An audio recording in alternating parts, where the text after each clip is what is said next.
আসসালামু আলাইকুম সুপ্রিয় দেশবাসী। ইতিহাসের নিকৃষ্ট জঙ্গি মাদার অফ ডেভিলস জঙ্গি গণহত্যাকারী বঙ্গকসাই শেখ হাসিনা যে ছাত্র জনতার উপর লেথাল উইপন ব্যবহার করার নির্দেশ দিয়েছিল, অর্থাৎ প্রাণঘাতী মরণঘাতী অস্ত্র ব্যবহারের নির্দেশ দিয়েছিল, সে অডিও বিবিসি ফরেন্সিক রিপোর্ট করে তার সত্যতা পেয়েছে। কারণ তার নির্দেশ ছাড়া তো এতগুলো মানুষ খুন হয়নি, তাই নি? মানুষ খুন হলে যদি শেখ হাসিনা ক্ষমতায় থাকতো, কার লাভ হতো? বেনিফিশিয়ারি শেখ হাসিনা, অন্য কেউ তো ক্ষমতায় আসতো না, সেই ক্ষমতায় থাকতো। তাহলে এগুলার বেনিফিশিয়ারি এবং নির্দেশদাতা সব কিছু এই জঙ্গি।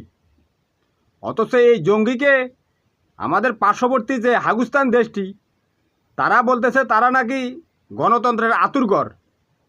আসলে এরা হচ্ছে পৃথিবীর সবচেয়ে নিকৃষ্ট জাতি। বাংলাদেশে গণহত্যা করে যাওয়া একটা জঙ্গিকে তারা আশ্রয় দিয়ে রেখেছে।